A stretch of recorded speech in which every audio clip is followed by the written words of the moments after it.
La substance dans la nature se trouve sous trois états, solide, liquide et gazeux. À l'état solide, les particules sont très proches les unes des autres et ne peuvent donc pas bouger.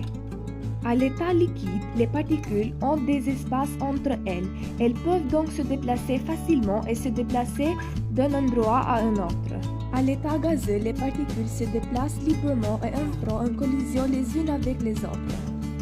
Le mouvement brownian est le mouvement désordonné de particules d'air et d'eau. Dans le gaz, nous avons de gros espaces avec de l'air et donc ces particules se déplacent de manière très erratique.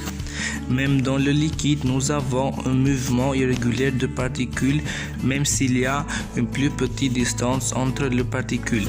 De plus, dans les particules de liquide, nous avons une plus grande force d'attraction entre les particules que dans le gaz. Le mouvement brownian a été découvert par le botaniste écossais Robert Brown.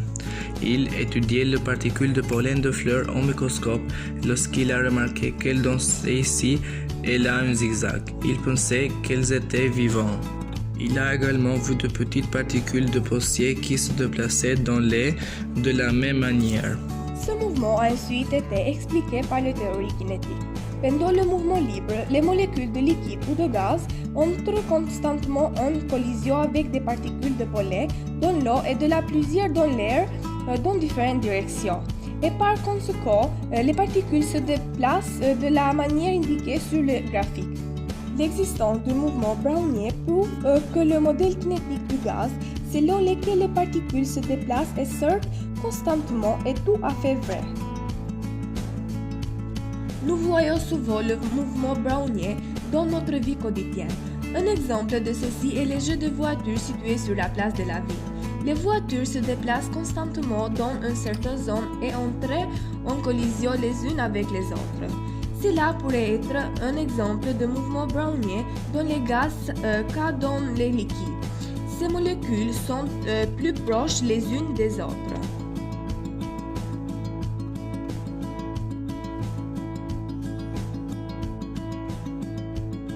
Et dans le football, les joueurs traversent le terrain de manière désordonnée comme des particules. La même chose se produit avec le baseball.